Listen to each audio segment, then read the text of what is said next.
नमस्कार दोस्तों, मेरा नाम है विकास। स्वागत है आपका हमारे YouTube प्लेटफॉर्म पॉलिटी पाठशाला पर। आज के हमारे इस लेक्चर में हम कंटिन्यू करेंगे 11th क्लास की पॉलिटी का 5th चैप्टर जो कि है लेजिस्लेचर। इसके 6 पार्ट्स ऑलरेडी चैनल पर अवेलेबल हैं और ये पार्ट 7 है। तो आइए शुरू करते हैं और देखते हैं कि आज के हमारे इस वीडियो में हम किन टॉपिक्स को डिस्कस करने वाले हैं। आज हम दो टॉपिक्स के बारे में बात करेंगे। दोनों टॉपिक्स एक दूसरे से कनेक्टेड हैं। ठीक है। जो पहला टॉपिक रहने वाला है वो है how does the parliament control the executive, यानी कि देश की जो संसद है, देश की जो पार्लियामेंट है, वो देश की कार्यपालिका को यानी कि एग्जीक्यूटिव को किस तरह से कंट्रोल करती है। उसके साथ ही हम देखेंगे कि जब पार्लियामेंट या लेजिस्लेचर एग्जीक्यूटिव को, कार्यपालिका को कंट्रोल कर रही है, तो कंट्रोल करने के लिए किन साधनों का, किन संसाधनों का, किन वेपन्स का या फिर किन इंस्ट्रूमेंट्स का वो यूज करती है, किन चीजों के सहारे वो पार्लियामेंट को, सॉरी, कार्यपालिका को कंट्रोल करने की कोशिश करती है देश की पार्लियामेंट। ये दो चीजें हमें आज डिस्कस करनी है। बढ़ते हैं पहले टॉपिक की तरफ। और पहला टॉपिक कि संसद कार्यपालिका को कैसे नियंत्रित कर रही है। हमें पता है कि हमारे देश में पार्लियामेंट्री डेमोक्रेसी है। ठीक है। यानी कि हमारे देश में संसदीय लोकतंत्र है। संसदीय लोकतंत्र के अंदर क्या होता है, हम पहले भी पढ़ चुके हैं कि गवर्नमेंट जो है वो उसकी बनती है जिसके पास मेजोरिटी है। जिस पार्टी को लेजिस्लेचर के अंदर क्या नाम है, पार्लियामेंट के अंदर मेजोरिटी मिलती है, वो गवर्नमेंट बनाता है। अब हो सकता है कि एक पार्टी को मेजोरिटी मिले और हो सकता है कि एक से ज़्यादा पार्टियां मिलकर के गवर्नमेंट बनाएं। कई बार किसी को मेजोरिटी नहीं भी मिलती है। जैसे अभी की गवर्नमेंट की हम बात करें तो अभी की गवर्नमेंट के पास जो मेजोरिटी है वो लगभग इतनी नहीं है जितनी होनी चाहिए। तो कुछ पार्टियों के साथ उन्होंने हाथ मिला रखा है, बट उसको पूरी तरह से गठबंधन नहीं कहेंगे। कई बार क्या होता है कि किसी एक पार्टी के पास इतनी सीटें ही नहीं आती कि वो दावा कर सके, क्लेम कर सके कि वो गवर्नमेंट बनाएंगे। ऐसे में दो पार्टियां या तीन पार्टियां मिल करके गवर्नमेंट बनाती हैं। उसको बोलते हैं कॉalition की गवर्नमेंट या फिर गठबंधन की सरकार। मोस्ट ऑफ द टाइम ऐसा रहता है कि किसी एक पार्टी को मेजोरिटी मिल जाती है और वो पार्टी अकेले जो है कि सरकार बनाती है और कार्यपालिका बनाती है। तो इस तरह से संसदीय लोकतंत्र में इलेक्शंस होते हैं। इलेक्शंस के बाद मेजोरिटी के बेस पे रिजल्ट आता है और जिसे मेजोरिटी मिलती है वो देश में सरकार बनाता है। और जो सरकार बनाता है, जिसकी सरकार होती है, असल में कार्यपालिका उसी की होती है। ठीक है। क्योंकि हमने बात की थी कार्यपालिका के अंग क्या होते हैं पिछले चैप्टर्स में। इस तरह से कार्यपालिका होती है। कार्यपालिका देश के अंदर है, देश के अंदर संसदीय लोकतंत्र है।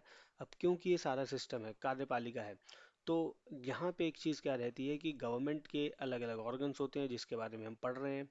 हम लेजिस्लेचर के बारे में पढ़ रहे हैं, एग्जीक्यूटिव के बारे में हम पढ़ चुके हैं। तो लेजिस्लेचर कार्यपालिका पे कंट्रोल भी करती है। क्यों? क्योंकि पावर का डिवीजन सबके पास इक्वली नहीं है। ठीक। सबके, सॉरी, रिस्पॉन्सिबिलिटी सबके पास इक्वल नहीं है। किसी के पास कुछ काम है, किसी के पास कुछ काम है।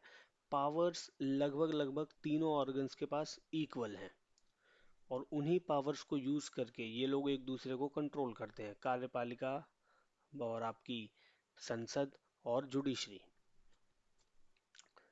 अब जो बहुमत होती है, जिस पार्टी को मेजोरिटी मिलती है इलेक्शंस में, वो गवर्नमेंट बनाता है, उसी की कार्यपालिका होती है। ज़रूरत पड़ने पर कई बार ऐसा भी हो सकता है कि वो जिसने गवर्नमेंट बनाई है, जिस पार्टी ने या जिस भी इंडिविजुअल की गवर्नमेंट है, वो अपने पावर्स का गलत यूज़ करें या अपने पावर्स का ऐसा यूज़ करें जो उनको नहीं करना चाहिए। अपने पावर्स को यूज़ करके वो ऐसे एक्शंस लें जो देश के लिए सही नहीं है, या फिर कुछ ऐसा काम कर दें जो एज पर द कॉन्स्टिट्यूशन सही नहीं है। तो ऐसे में ज़रूरी है कि कोई हो जो उनके ऊपर कंट्रोल कर सके। हालांकि उनके लिए अपने पावर का, यानी कार्यपालिका के लिए अपने पावर्स का गलत यूज करना या मिस यूज करना कोई बहुत बड़ी बात नहीं है। बट ऐसा देखने को हमें कभी मिलता नहीं है। और अगर कभी एक दो बार ऐसी चीजें हुई भी हैं या या इस तरफ चीजें बढ़ने की शुरुआत हुई है, तो वैसे में ही पार्लियामेंट ने उस पर कंट्रोल कर लिया है। इसके साथ ऐसी स्थिति में क्या होता है कि हमें पता है कि पार्लियामेंट होती है, पार्लियामेंट के अंदर कैबिनेट होता है और कैबिनेट के मिनिस्टर्स होते हैं। और कैबिनेट जो है, मंत्रिमंडल जो होता है या मंत्रिपरिषद जो होता है, वो कार्यपालिका का हिस्सा होता है। और मैक्सिमम जो पावर्स होती हैं कार्यपालिका की वो तो सारी प्रधानमंत्री के पास होती हैं या मंत्रिमंडल के पास होती हैं, और मंत्रिमंडल के मुखिया प्रधानमंत्री होते हैं। अब जहाँ पे ये जो मंत्रिमंडल होते हैं ये सदन के अंदर भी रहते हैं, यानी कि ये लोकसभा में भी होते हैं, इनके पास पावर्स ज़्यादा होती हैं। तो ऐसा हो सकता है कि ये अपने पावर को मिसयूज करें, अपने पावर का ओवर यूज करें, ऐसी जगह पे उसको यूज करें जहाँ पे उनको उसको यूज नहीं करना है। तो ऐसी स्थिति में संसदीय लोकतंत्र मंत्रिमंडल की तानाशाही में बदल सकता है, जहाँ पे मंत्रिमंडल नेतृत्व करता है और सदन केवल उसका अनुसरण करता है। यानी कि बहुत बार ऐसी चीजें होती हैं कि कैबिनेट के मिनिस्टर्स जब पार्लियामेंट के अंदर होते हैं तो बहुत सा हमने हम बिल वाले अभी जब हम बिल को डिस्कस कर रहे थे तो हमने देखा था कि बिल दो तरीके के होते हैं, एक जो मंत्री इंट्रोड्यूस कर रहा है और एक जो नॉन मंत्री या फिर non minister member of parliament introduce कर रहा है। तो जो मिनिस्टर्स होते हैं उनके पास थोड़ी सी ज़्यादा पावर्स होती हैं नॉर्मल एमपीज के कंपैरिजन में पार्लियामेंट के अंदर। तो इन्हीं सारी चीज़ों को ध्यान में रखते हुए हमें ये दिखता है कि कार्यपालिका जो है वो हावी हो सकती है, जो एग्जीक्यूटिव है वो देश में हावी हो सकती है बाकी दूसरे बॉडीज के ऊपर। तो ऐसे में पार्लियामेंट को कुछ शक्तियां दी गई हैं जिसका इस्तेमाल करके वो कार्यपालिका को नियंत्रित करता है।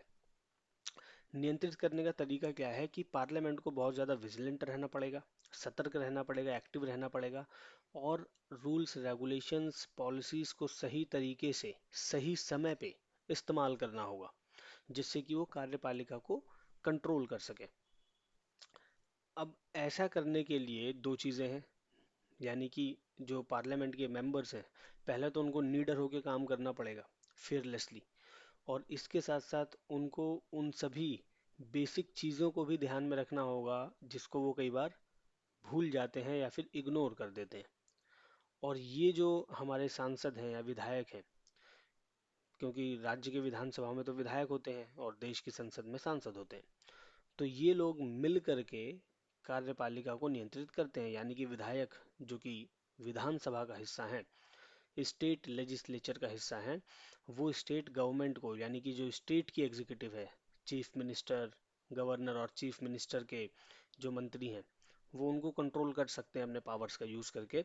ठीक उसी तरह से देश के अंदर संसद में देश के जो एमपीज हैं वो अपने पावर्स का यूज करके, अपनी सूझबूझ और समझदारी का यूज करके देश के प्रधानमंत्री, मंत्रिमंडल और राष्ट्रपति की कुछ चीजों को वो लोग जो है कि कंट्रोल कर सकते हैं।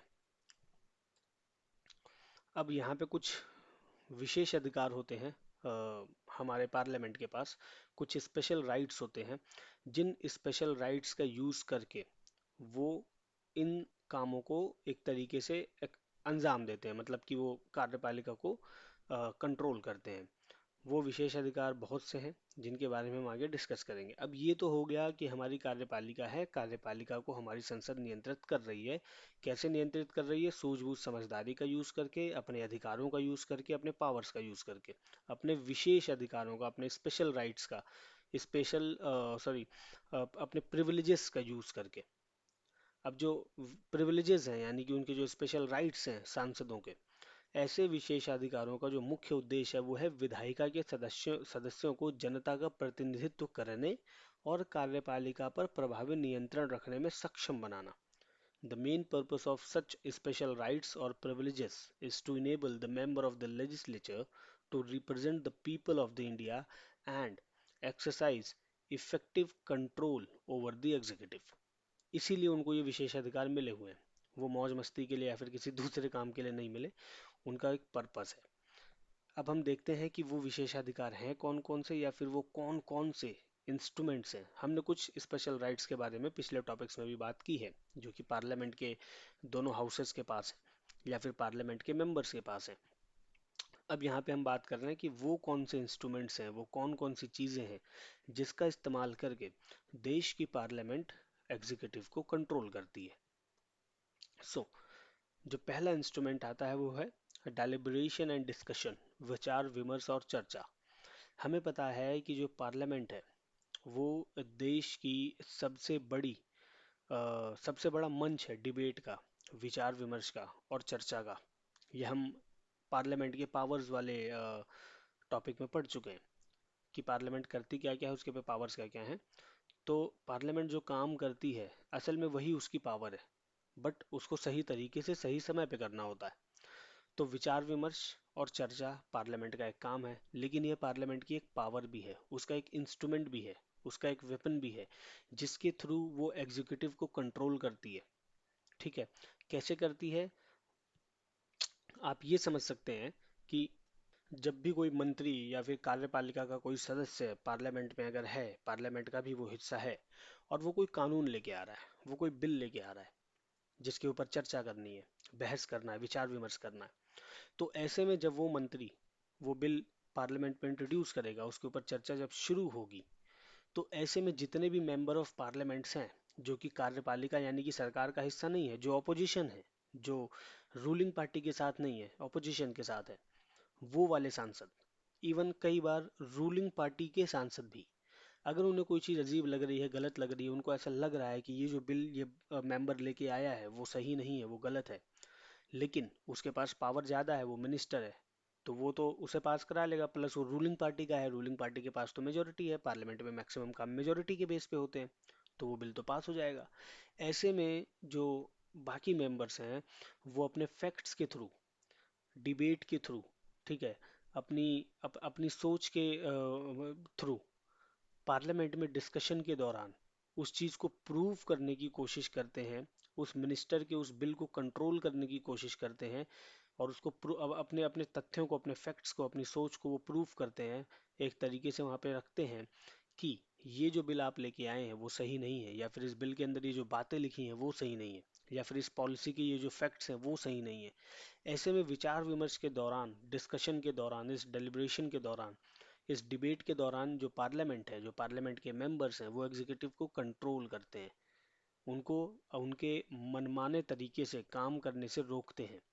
वो उनको एक तरीके से ये फील करा देते हैं कि आप यहाँ पे अकेले नहीं है जो फैसले लेंगे, पार्लियामेंट का हिस्सा हम भी हैं, और जब कोई फैसला लिया जाएगा तो उसमें सभी के विचार विमर्श मायने रखेंगे, चर्चा होगी, बहस होगा, वाद विवाद होगा, और उसके बाद ही कोई डिसीजन लिया जाएगा।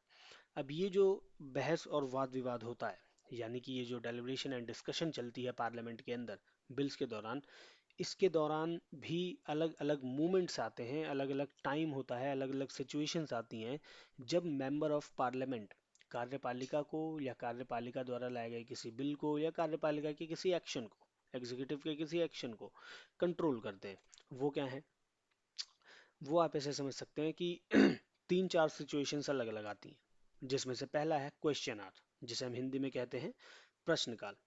प्रश्नकाल जो है वो संसद में जब कोई टाइम चल रहा है और जब कोई डिस्कशन चल रहा है, जो अधिवेशन होते हैं संसद के अंदर, जो संसद संसद के अंदर मीटिंग्स होती हैं, उसमें रोजाना जब भी संसद लगती है, जब भी संसद जो है वो पूरे पूरे साल काम नहीं करती है, अलग अलग सेशंस होते हैं, विंटर सेशन, समर सेशन, ठीक है, तो कुछ टाइम के लिए संसद काम करती है और बाकी टाइम पे एमपीज अपना अलग अलग, अपनी अलग अलग रिस्पॉन्सिबिलिटीज अपने अपने कॉन्स्टिट्यूंसीज में निभा रहे होते हैं।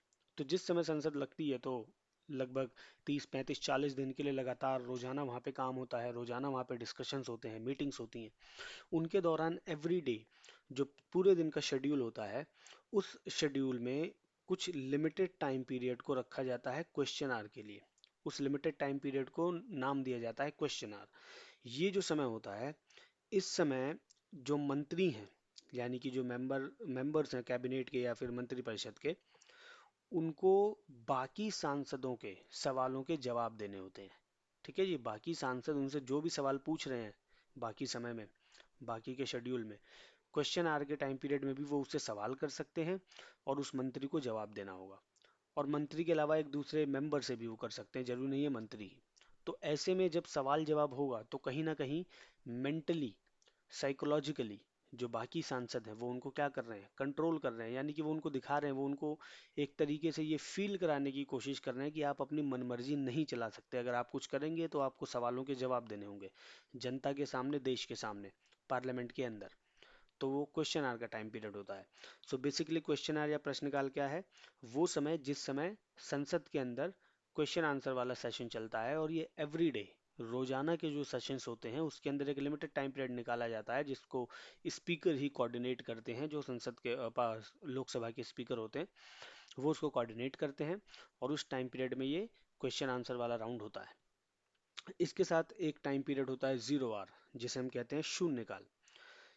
ये वो टाइम पीरियड होता है, ये भी मतलब स्पीकर ही डिसाइड करते हैं कि ये सेशंस, ये जो अलग अलग टाइम पीरियड्स हैं ये कब कब शुरू होंगे, कब खत्म होंगे, इनका ड्यूरेशन कितना होगा।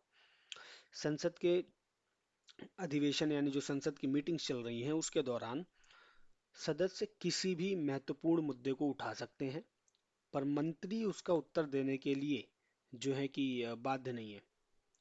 कहने का मतलब, शून्यकाल के अंदर क्या होता है कि वैसे क्या होता है पार्लियामेंट में, जब आपको कोई डिस्कशन करना है, कोई मुद्दा उठाना है, कोई बात करनी है, तो आपको पहले प्रपोजल देना होता है, फिर आपको परमिशन मिलती है, और फिर उसके बाद आपको टाइम मिलता है, फिर उस टाइम में आपको वो बिल को इंट्रोड्यूस करना होता है। बिल इंट्रोड्यूस करने के अलावा भी बहुत सारे काम होते हैं, यानी कि बहुत सारी चीज़ें ऐसी होती हैं जिसके ऊपर बिल तो इंट्रोड्यूस नहीं किया जा सकता, लेकिन उसके ऊपर चर्चा करना, वाद विवाद करना जरूरी होता है।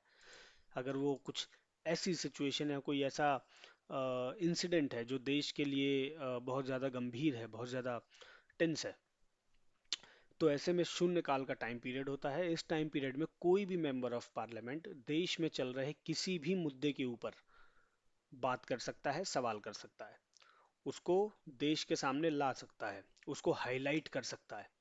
ठीक है, और ये मुद्दे देश हित में होने चाहिए।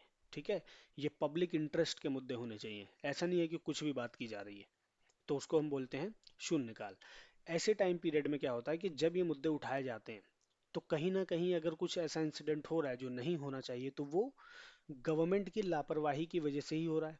गवर्नमेंट का जो पूरा इंफ्रा है, जो उसका पूरा मैनेजमेंट है, जो उसका पूरा प्रशासन है और शासन है, उसके कहीं ना कहीं, उसमें कहीं ना कहीं कोई कमी है, कोई गड़बड़ है, इस वजह से वो इंसिडेंट हुआ। तो ऐसे में शून्य काल में उस पर सवाल उठा करके गवर्नमेंट के ऊपर एक तरीके से कंट्रोल करने की कोशिश की जाती है कि आप ये क्या कर रहे हैं, आपको जवाब देना होगा। इसके बाद एक और टाइम पीरियड होता है, एक और सिचुएशन है, सार्वजनिक महत्व के मामलों पर आधे घंटे की चर्चा, half an hour discussion on matters of the public importance. शून्य काल के बाद ही ये जो सार्वजनिक महत्व के मामलों पर आधे घंटे की चर्चा है, मोस्ट ऑफ द टाइम ये वैसे ही टाइम पे होती है। क्योंकि प्रश्नकाल और शून्यकाल में क्या होता है कि सवाल पूछे जाते हैं, पब्लिक इंटरेस्ट के मुद्दों को उठाया जाता है, उस पर बातचीत होती है।